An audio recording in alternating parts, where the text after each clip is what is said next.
Ngiyajama. Unakhona zokubangisana. Hayi barakawa umngane madoda salaphalala. Sakela ngabo. Nakathi phakathi tita.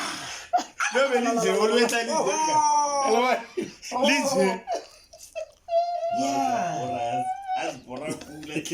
Mario bukudile point ohlengileyo. Indebo zonke ngifuna ukubuza Jason hayi nathi nasibuya kanjani lapha e-story lapha kumele ya ubethi buya idebe zokusuka kusuka konke asanithi manje indebe zihlaka for wena asanithi smodern nyana manje zodefuna modern zazodete good boy yazi ngiphendulela ngathi oqedile ngikosakho ngeyendona la tano bawukhuza bawaza ngiyakwazi tano bawumdari is modern zodete ngathi credile modern zazodete AmaNdebele word so smart and as abantu we're not aware how proud Ndebele people are into kade bangabazi yeah abazi ukuthi yesisilabani when it comes to culture yabo yeah khona boyibona ke bazulamaXhosa ngelocal exactly because AmaNdebele is still amaXhosa nokuba anokuthamba angiyefanyela well sonke sithopa amazulu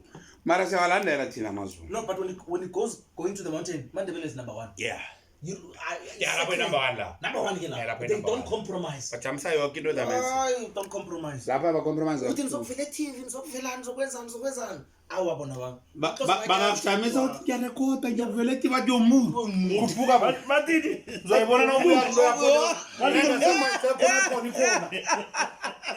bathi ngizorekhoda bathi umuntu ubatshela ukuthi TV bani yokubona bathi uha ngithi bangizumisa side lokho nje even ekhaya ngiyayazi even ngamagawula i-highlights October enzima i-VFZ 174 yakha sunset leyo ke nje and ngaba director ngabona umzalo uGabani lo ukuthi ngingakuphi